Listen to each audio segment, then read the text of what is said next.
کبھی کبھی ایسا بھی ہوتا ہے کہ جب ہم جا نماز پر اللہ سے مانگنے کے لیے بیٹھتے ہیں تو نہ آنکھوں سے آنسو نکل پاتے ہیں اور نہ ہی زبان سے کوئی بھی دعا لفظوں کی شکل میں کہی جاتی ہے۔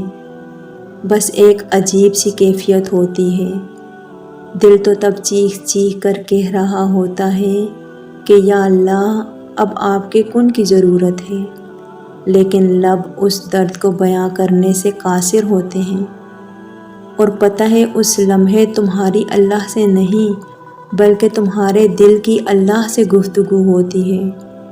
اور جب ٹوٹا ہوا دل خود اللہ کی بارگاہ میں جا کر اپنی کرچیاں سمیٹنے کی فریاد کرتا ہے نا، تو اللہ اس کے لیے اپنی مدد نہیں بھیجتا بلکہ اللہ پھر وہ کرچیاں خود سمیٹتا ہے۔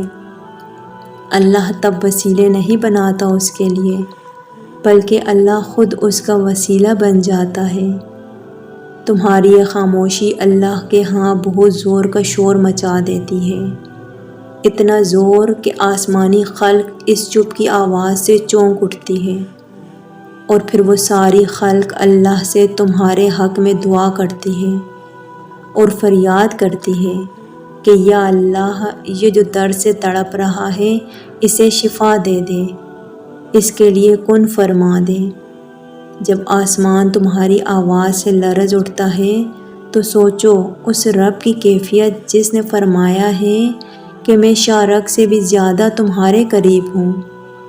سوچو تمہاری جس خاموشی کا شور عرش تک پہنچ سکتا ہے، اسے کیا تمہارے دل میں رہنے والا اللہ نہیں سن سکے گا؟ وہ سب سنتا ہے، وہ سب جانتا ہے، تب بھی جب تم کہتے نہیں اور تب بھی جب تم کہنا نہیں چاہتے۔